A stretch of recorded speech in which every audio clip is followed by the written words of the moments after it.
우리 주시는 말씀 함께 찾도록 하겠습니다. 창세기 26장 34절 35절 말씀입니다.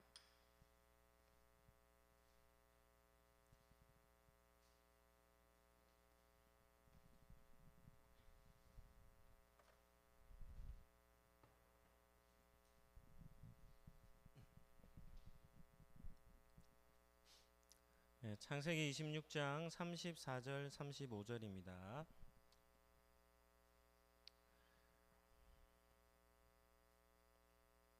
우리 같이 한 목소리로 읽도록 하겠습니다. 에서가 40세에 해쪽 속 부에리의 딸 유딕과 해쪽 속 엘론의 딸 바스맛을 아내로 맞이하였더니 그들이 이삭과 리브가의 마음에 근심이 되었더라. 아멘. 오늘 창세기 26장 말씀을 가지고 에서의 아내들이라는 제목으로 말씀을 잠시 나누겠습니다. 한번 따라하겠습니다. 하나님의 사람은 언약의 길을 걷습니다. 10월 첫째 주 수요일 기도에 나오신 여러분들을 예수님 이름으로 환영합니다. 오늘은 이제 언약 백성이 걸어가야 할 길이 무엇인가에 대해서 이런 주제를 가지고 말씀을 살펴보도록 하겠습니다. 첫 번째는 아브라함의 혈통입니다. 창세기는 둘로 나뉘어진다고 했습니다. 창세기 1장 1장에서 11장까지. 창세기 1장에서 11장까지는 어떻게 표현하냐면 원역사입니다. 인류의 근원사 이렇게 표현할 수 있습니다. 이 세상이 어떻게 지금 우리가 사는 세상으로 만들어졌는가에 대해서 11장 정도의 분량으로 기록해 놓았고, 창세기 12장부터 50장까지 나머지 38장이죠. 38장은 아브라함이라는 한 인물의 혈통에 대한 기록을 하고 있습니다. 인류 근원사와 아브라함이라는 한 사람의 혈통을 장수로 비교한다면 한 몇 배 정도 됩니까? 아브라함의 한 족장사가 4배 정도 되는 분량으로 많이 기록되어 있습니다. 이 말은 무슨 뜻입니까? 하나님의 눈에 인류의 근원사보다 이 세상이 어떻게 조성되어졌는가 하는 것보다 아브라함으로 통하여 시작되어진 그 한 혈통이 훨씬 더 귀하게 여겨진다는 그런 의미가 아니겠습니까? 이유가 무엇이겠습니까? 타락한 아담 이후의 인류가 죄와 죽음으로 영원히 멸망할 수밖에 없었죠.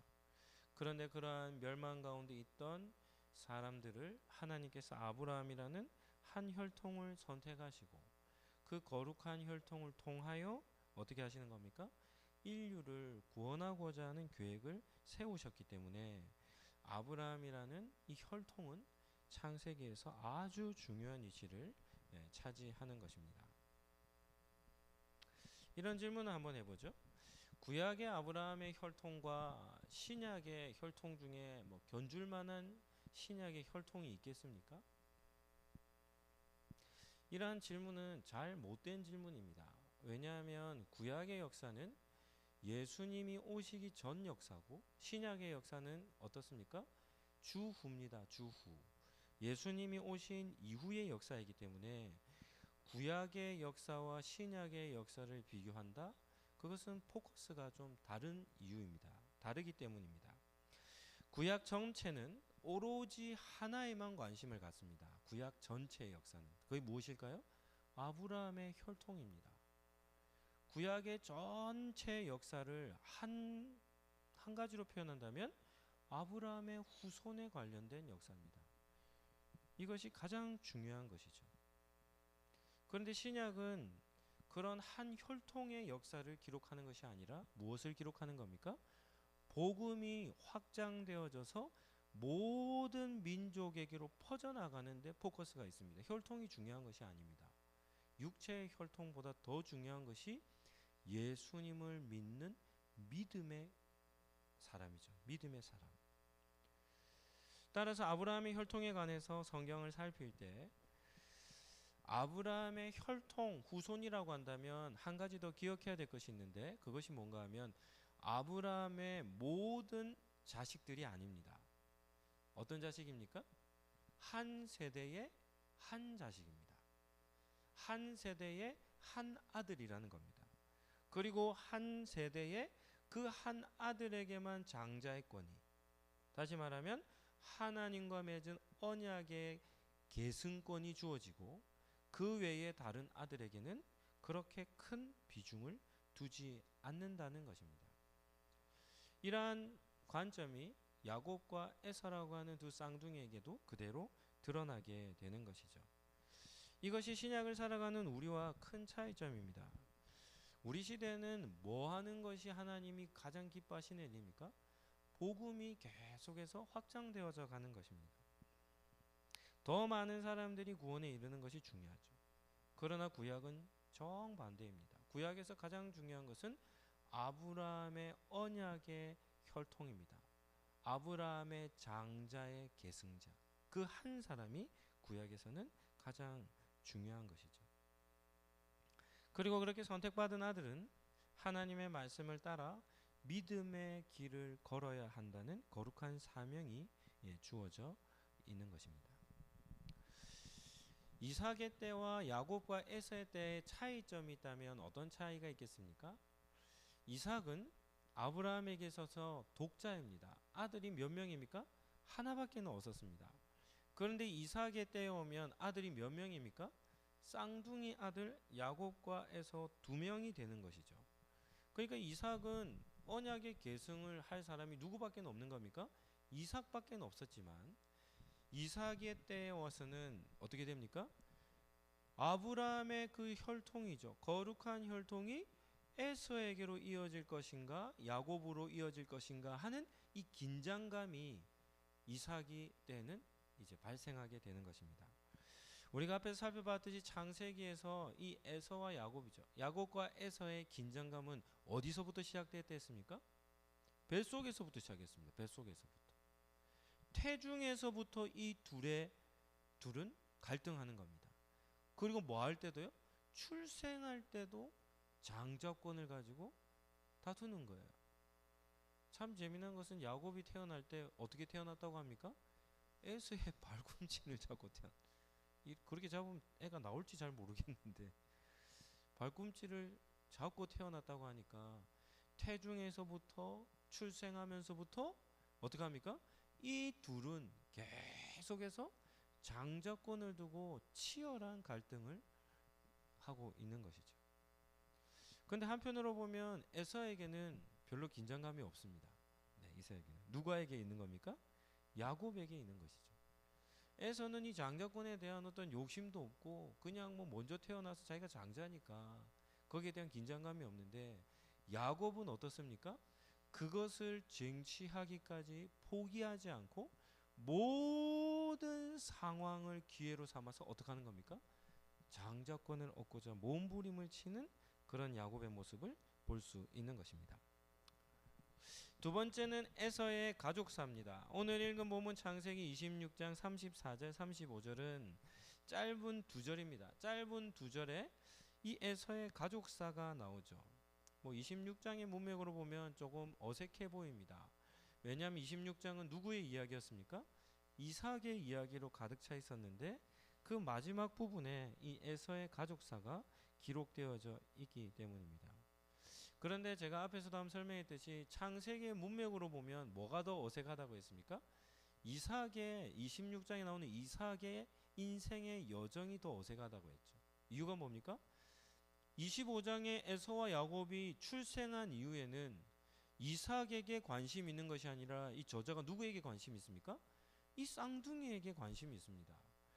배에 잉태하였을 때부터 출생하였을 때부터 그들이 자라나서 성인이 되었을 때까지 어떻게 하냐면 이삭의 모습은 사라지고 누가 등장하는 겁니까? 이 에서와 야곱이 등장하는 것이죠. 그리고 27장도 에서와 야곱에게 있어서 정말 중요한 한 사건이 기록되어져 있기에 장자의 명분을 잃어버리는 25장과 장자의 축복을 받는 사건은 어떻게 보면 이어지는 것이 훨씬 더 자연스럽죠. 그럼에도 26장의 저자는 한 장의 이삭의 스토리를 기록하고 어떤 메시지를 전하는 걸까요? 이삭은 여호와 앞에 큰 복을 받은 사람이라는 것을 이렇게 독자들에게 전해주고 있습니다. 그리고 26장에서 다시금 이 에서와 야곱이죠. 야곱과 에서에게로 포커스를 전환하는 그 찰나에 누구의 이야기가 잠깐 언급되는 겁니까? 에서의 가족사가 소개가 되고 있는 것입니다. 그렇다면 에서와 야곱 스토리 가운데 가장 중요한 핵심, 저자가 전하고자 하는 핵심은 무엇이겠습니까? 이것입니다. 하나님께서 야곱은 뭐 하시고요? 선택하시고 에서는 어떻게 하셨다는 겁니까? 버리셨다라는 것이 이 야곱과 에서의 스토리 중에 가장 중요한 메시지입니다. 포커스를 에서에게로 맞춘다면 에서가 왜 장자의 자리에서 밀려나게 되었는지를 보여주는 것이죠. 에서가 장자권을 잃게 되는 근본적인 사건은 두 가지로 볼 수 있습니다. 첫 번째는 이 팥죽으로 장자의 명분을 판 사건입니다. 에서의 입장에서는 이 팥죽 한 그릇에 동생이 와서 팥죽 한 그릇에 너의 장자의 명분을 팔아라니까 그게 그렇게 대수롭게 여겨졌겠습니까? 팥죽 한 그릇 먹는다고 해서 내 장자의 명분이 야곱에게 간다고는 생각하지 않았겠죠. 그러니까 어떻게 하는 겁니까? 그래 그거 그냥 너 가져라. 이렇게 얘기하면서 그냥 넘겨버리는 겁니다. 그리고 그것을 그렇게 중요하게 여기지 않은 것입니다. 그런데 중요한 것은 무엇인가 하면 창세기의 저자는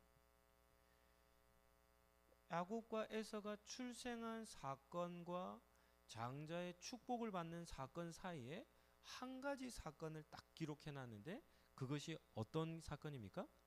야곱이 팥죽 한 그릇으로 장자의 명분을 산 사건을 기록해 놓은 겁니다. 이 무슨 뜻입니까? 에서와 야곱이라는 두 인물의 인생사 가운데 이 사건이 어떤 사건이라는 겁니까? 가장 중요한 사건이라는 겁니다. 저자의 관점은 누구의 관점을 뜻하는 걸까요? 하나님의 관점을 뜻하는 것이겠죠. 그래서 에서와 야곱이 장성하여 성장했을 때 한 사건이 있었는데 그것이 바로 야곱이 형에게 팥죽 한 그릇으로 장자의 명분을 팔아라고 했더니 에서가 어떻게 하는 겁니까? 이게 나에게 무슨 소용이 있냐고 너 가지라면서 줘버리는 이 사건은 하나님의 관점에서 본다면 어떤 사건이겠습니까? 에서는 정말 어리석은 사람임을 보여주는 사건이 되는 겁니다. 에서는 자기 스스로입니다. 자기 스스로 아브라함의 상속자의 상속권을 포기해버리고 아브라함과 하나님과 맺었던 그 언약의 계승자 그 계승권을 뭐하냐면 자기 스스로 파기해버리는 행동을 행했기 때문입니다.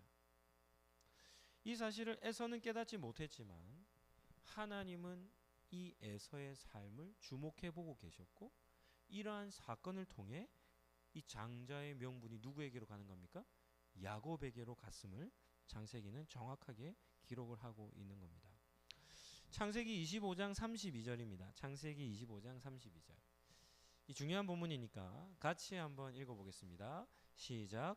에서가 이르되 내가 죽게 되었으니 이 장자의 명분이 내게 무엇이 유익하리요.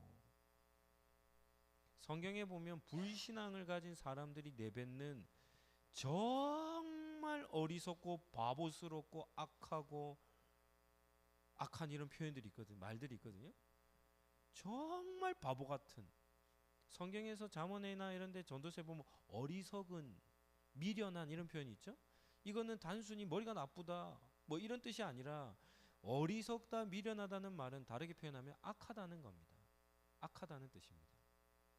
지혜롭다는 말은 선하다는 뜻이고 미련하다는 말은 악하다는 뜻인데 창세기 25장 32절에 이 에서가 내뱉은 이 한마디는 하나님에게 어떻게 들리겠습니까?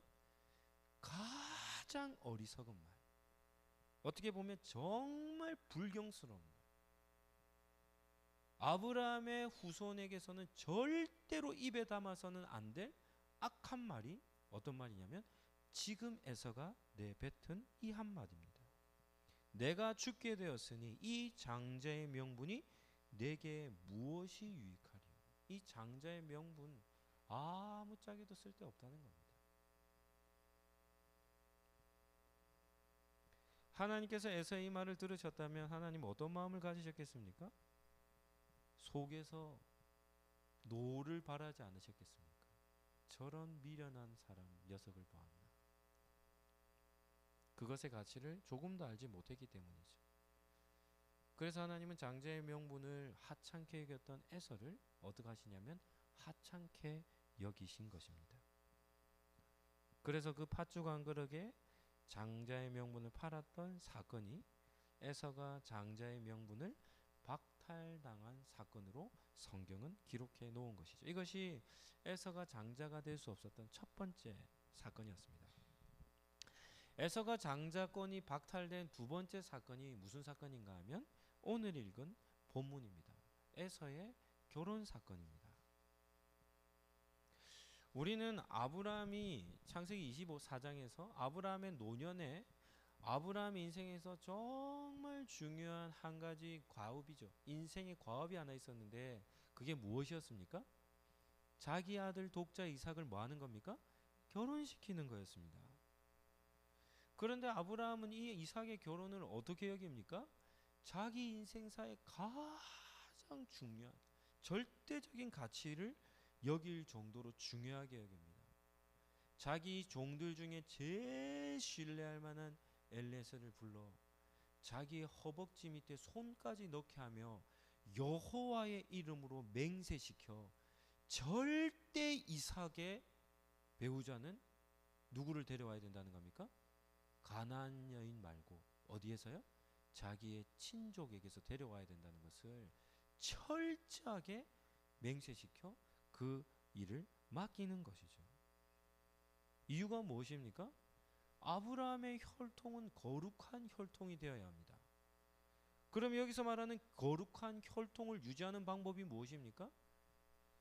가나안 여인이 아니라 어떤 여인입니까? 아브라함의 혈통으로 이 부부의 연을 맺는 것이 거룩한 혈통을 유지하는 방법이었죠. 그래서 아브라함은 이것을 절대적인 가치로 여기는 겁니다.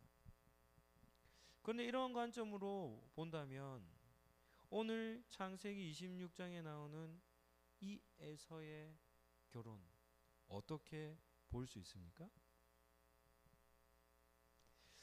아브라함의 장자권을 잇는 사람이라면 이삭의 배우자를 선택하는 것만큼 신중하게 에서가 이삭의 장자라면 에서도 어떻게 결혼해야 되는 겁니까? 정말 신중하게 결혼해야 되지 않겠습니까? 성경을 잘 읽는 사람이라면 창세기 24장을 잘 이해한다면 그것만 보면 됩니다. 에서와 야곱 중에 누가 거룩한 혈통을 잇는가? 누가 어떤 사람과 어떤 사람을 대상으로 배우자를 삼는가? 이것을 보면 어떻게 되는 겁니까? 아브라함의 혈통이 누구에게로 이어지는지를 금방 알 수 있겠죠. 이러한 관점에서 오늘 읽은 34절을 한번 보실까요? 에서가 40세에 헷 족속 부에리의 딸 유딕과 헷 족속 엘론의 딸 바스맛을 아내로 맞이하였더니 여기서 34절에서 제일 중요한 한 단어를 꼽으라면 무슨 단어겠습니까? 헷 족속입니다. 헷 족속. 이 헷 족속. 모세오경을 공부할 때 한 가지 기억해 두면 유익한 것이 있는데요. 그것은 가나안 땅에 거했던 7 족속의 이름입니다. 뭐 7 족속이나 되니까 좀 많아서 좀 외우기는 힘들지만 한번 들어보시면 좋을 것 같습니다. 신명기 7장 1절 말씀입니다. 신명기 7장 1절 말씀. 네, 제가 한번 읽어드릴게요. 내 하나님 여호와께서 너를 인도하사 내게 가서 차지할 땅으로 들이시고 내 앞에서 여러 민족 같이 한번 읽어볼까요? 헷 족속과 기르가스 족속과 아모리 족속과 가나안 족속과 브리스 족속과 휘위 족속과 여부수 족속 곧 너보다 많고 힘이 센 7 족속을 쫓아내실 때에 가나안의 7 족속은 여기 나오는 이 7 이름이 중요한 이름입니다. 여기서도 뭐 다 외울 수는 없지만 뭐 한 세 네 족속 정도를 살핀다면 첫 번째는 헷 족속입니다. 헷 족속은 어떤 족속입니까? 아브라함이 사라가 죽었을 때 사라를 매장할 땅을 누구에게서 샀냐면 헷 족속에게서 샀습니다. 막벨라굴이 있었던 이헷 족속입니다. 헷 족속. 그리고 또 뭐 한 족속을 얘기한다면 아모리 족속, 가나안 족속, 요 두 족속은 가나안의 7족속을 대표하는 이름입니다. 아모리 족속 이렇게 나오면 아모리 족속만을 얘기할 때도 있지만 가나안 땅에 사는 7족속을 통칭할 때도 아모리라는 이름, 가나안이라는 이름을 사용하는 것이죠. 아모리 족속은 가나안 땅에 이 산지에 있었고 가나안 족속은 평지에 있었답니다. 어쨌든 이 아모리 족속과 가나안 족속은 이 가나안 땅에 사는 7족속을 대표하는 족속입니다. 그리고 또 뭐 한 족속 정도 더 본다면 여부스 족속입니다. 여부스 족속. 여부스 족속은 그 땅이 중요합니다. 이 여부스 땅이 유다 땅이 되고 나중에 이제 예루살렘 이 성전이 세워지는 지역이 이 여부스 족속이 살았던 지역이거든요. 뭐 기르가스라든지 뭐 히위라든지 뭐 그런 브리스 이런 이름들은 뭐 여부스 그런 이름들은 잘 몰라도 되지만 헷과 가나안과 아모리 그다음에 하나만 더 한다면 여부스 정도는 기억해 놓으면 좋습니다. 어찌되었던 에서는 가나안 지역의 족속 중에 어느 족속입니까? 헷 족속의 두 여인과 결혼을 하게 된 겁니다. 여기에서 결정적인 결과가 맺어지게 되는 것이죠. 창세기 24장 3절 4절입니다. 창세기 24장 3절 4절. 제가 한번 읽어드리겠습니다. 내가 너에게 하늘의 하나님 땅의 하나님이신 여호와를 가리켜 맹세하게 하노니 같이 한번 읽어볼까요? 너는 내가 거주하는 이 지방 가나안 족속의 딸 중에서 내 아들을 위하여 아내를 택하지 말고 내 고향 내 족속에게로 가서 내 아들 이삭을 위하여 아내를 택하라. 만약에 아브라함이 에서가 결혼할 때까지 살아 있었다면 아브라함은 에서가 15살 정도 되었을 때에 죽거든요. 그런데 에서가 40세에 결혼했으니까 아브라함이 죽은 지 꽤 됐겠죠. 만약에 아브라함이 에서가 결혼할 때까지 살아 있었다면 에서의 결혼식을 보며 어떻게 했겠습니까? 에서가 이삭의 장자로 여겨진다면 아브라함이 어떻게 했겠습니까? 뜯어 말렸겠죠. 네. 결사반대했겠죠. 왜요? 거룩한 혈통을 이어가야 했기 때문입니다. 거룩한 혈통을. 여기 이 에서의 결혼식에 있어서도 우리는 어리석은 두 대상을 봐야 되는데 첫 번째는 에서입니다. 에서는 자기가 어떤 혈통인지에 대한 개념이 전혀 없었습니다. 내가 누구의 후손인지 전혀 몰랐습니다. 이 에서의 경솔함이죠. 그렇기 때문에 에서의 결혼은 하나님이 보시기에 부정한 것이 되는 겁니다. 둘째는 누구를 볼 수 있습니까? 어리석은 이삭을 볼 수 있는 겁니다. 이삭은 자기의 결혼식, 자기가 결혼할 배우자를 아버지가 어떻게 택했습니까? 신중에 신중을 기하여 자기의 아내 될 사람을 택했다면 이삭에게 있어서는 장자가 누구입니까? 에서입니다. 이삭은 에서를 사랑했습니다. 다음 시간에 살펴보겠지만 27장에 장자의 축복을 누구에게 하려고 합니까? 에서에게 하려고 합니다. 그러면 이삭이 에서를 장자로 여기고 있었다면 야곱은 어찌되든 상관하지 않아도 누구는요? 에서만큼은 가나안의 여인과 결혼시켜서는 안 되는 것이 아니겠습니까? 오늘 보면 35절을 보시죠. 35절. 같이 한번 읽어볼까요? 그들은 두 아내들입니다. 에사의 아내들. 그들이 이삭과 리브가의 마음에 근심이 되었더라. 에서의 결혼에 대해서 이삭의 마음이 어떻게 하는 겁니까? 근심이 되는 겁니다. 그러나 근심하는 걸로는 택도 없습니다. 어떻게 해야 되는 겁니까? 어떻게든 말려야 되는 겁니다. 어떻게 해서든 뜯어 말려야 되는 것이죠. 하나님께서 아브라함을 택하시면 아브라함 한 사람을 택하시면 아니라 했습니다. 누구까지 택하시는 겁니까? 후손까지 택하심이라 했습니다. 따라서 아브라함의 후손은 어떻습니까? 여러 가운데 여러 명이 아니라 그 중에서는 장자의 명분, 상속자는 누구라 했습니까? 한 사람이라고 했죠. 한 사람. 한 사람에게 포커스가 맞춰진다고 했죠. 그러니까 아브라함의 후손의 아내가 되기 위해서는 어떻게 되냐면 그 당사자가 배우자를 선택하는 것도 아주 중요합니다. 그런데 여기서 또 한 가지 더 중요점이 있다고 한다면 그 배우자가 될 사람도 어떻게 되냐면 믿음의 여인이어야 하는 겁니다. 이런 질문 한번 해보죠.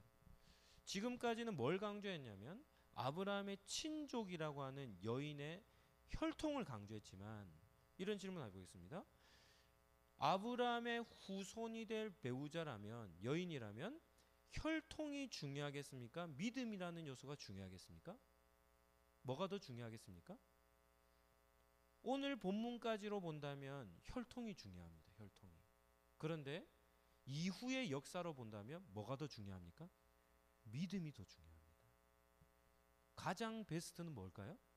혈통을 가진 여인이 뭐가 있는 겁니까? 믿음을 가지는 거겠죠. 그게 가장 베스트겠죠. 그런데 이후에 보면 혈통보다도 하나님은 믿음의 가치를 더 우선적으로 여기는 겁니다. 만약에 그런 관점으로 본다면 에서에게 있어서 에서가 이 헷 여인들을 두 명을 택했는데 성경에 만약 이 헷 여인들의 수식어에 이들이 여호와 하나님을 믿은 여인이었다 이렇게 되면 어떻게 될까요? 자격이 될지는 모르겠어요. 그런데 그러한 기록이 조금도 없습니다. 우리는 에서의 성경의 기록에서 이전까지 아브라함과 이삭에게까지 우리가 볼 수 있었던 중요한 한 표현이 에서의 삶에는 나오지 않는다는 사실을 우리는 기억해야 합니다. 그것이 무엇일까요? 이것입니다. 아브라함의 그 혈통을 잇는 그 믿음을 증명하는 삶이 에서에게서는 나오지 않는 것이죠. 하나님께서 왜 그토록 가나안 여인들과 결혼하지 말라고 했을까요? 이유는 혈통보다 더 중요한 것이 믿음입니다. 가나안에 있는 이방 여인을 맞아들이면 어떻게 됩니까? 믿음의 여정의 길을 걷고 있던 사람이 그 믿음의 길을 어떻게 하기 때문입니까? 떠나버리기 때문입니다. 떠나버리기 때문이죠. 그래서 자연스럽게 뭐가 깨져 버리는 겁니까? 아브라함의 후손의 계보가 어떻게 되는 겁니까? 깨어져 버리기 때문입니다. 말씀을 정리하도록 하겠습니다. 창세기 26장 36절을 이삭과 리브가 입장이 아니라 하나님의 입장으로 기록을 한다면 어떻게 기록할 수 있겠습니까? 36장 6절을요. 에서의 그러한 결정에 여호와께서 진노하셨더라. 뭐 이렇게 표현할 수 있지 않겠습니까? 이삭과 리브가는 뭐 했는데요? 근심했지만 하나님은 뭐 하시는 겁니까? 진노하셨겠죠. 에서는 야곱보다 훨씬 일찍 결혼했습니다. 자기 아버지와 같이 40세에 결혼했죠.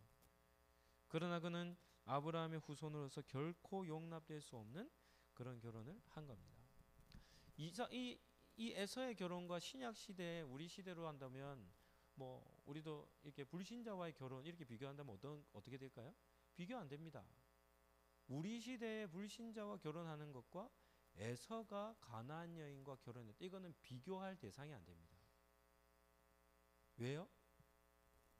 아브라함의 혈통은 정말 중요하기 때문입니다. 우리 시대의 결혼과 에서 아브라함의 후손으로서의 이방 여인으로서의 결혼은 이거는 비교할 수 없는 겁니다. 왜냐하면 아브라함의 장자권을 소유해야 그가 뭐가 되는 겁니까? 언약의 계승자가 되는 거기 때문입니다. 언약의 계승자. 에서의 결혼을 우리의 신약 시대를 살아가는 우리에게 적용한다면 어떻게 적용할 수 있겠습니까? 이렇게 적용하는 겁니다. 믿지 아니하는 사람과 결혼해서 어떻게 되냐면 믿음의 길을 떠나버리는 겁니다. 이 에서의 결혼입니다. 에서의 결혼입니다. 이해가 되십니까? 전도를 하다 보면 그런 분들이 계세요. 이렇게 얘기하는 사람이 있습니다. 아, 제가 결혼하기 전에는 교회를 다녔는데 이렇게 얘기하는 분들이 계세요. 그게 누구의 결혼입니까? 에서의 결혼입니다. 그런데 언약을 계승하는 사람으로서의 그러한 결과는 어떻게 되는 겁니까? 엄청난 잘못이 되는 것이죠. 엄청난 잘못이.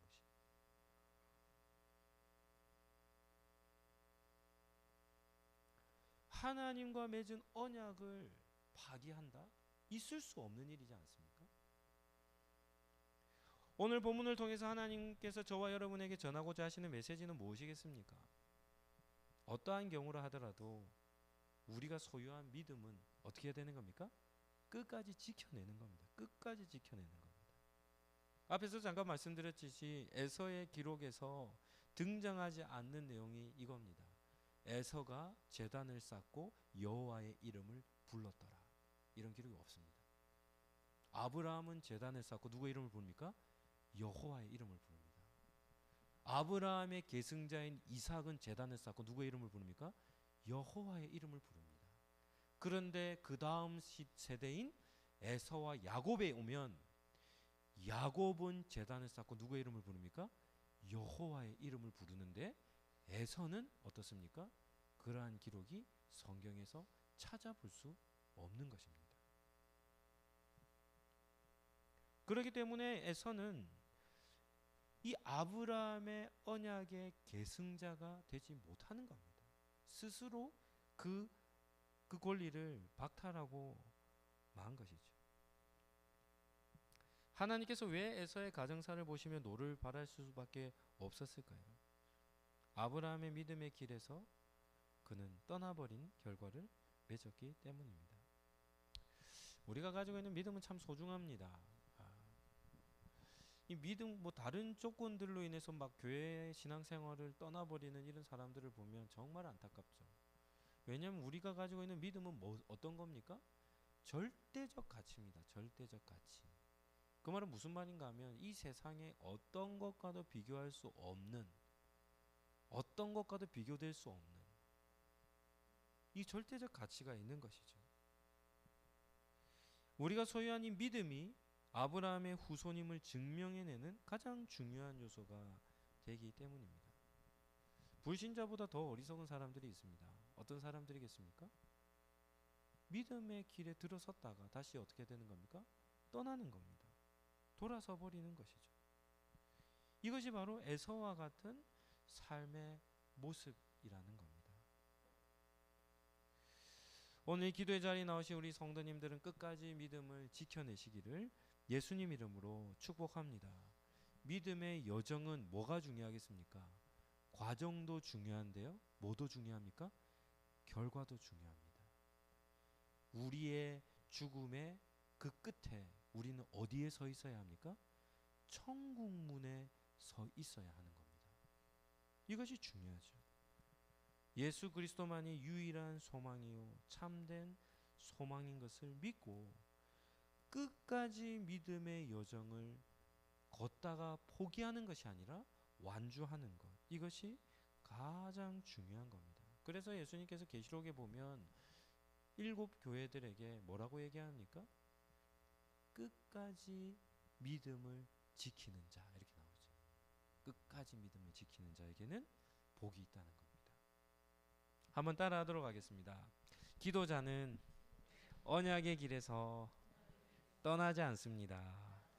한번 더 하겠습니다. 기도자는 믿음의 여정을 완주합니다. 아멘입니까? 이 믿음을 끝까지 지켜내는 그런 우리 모든 기도자들이 되시기를 예수님 이름으로 축복합니다.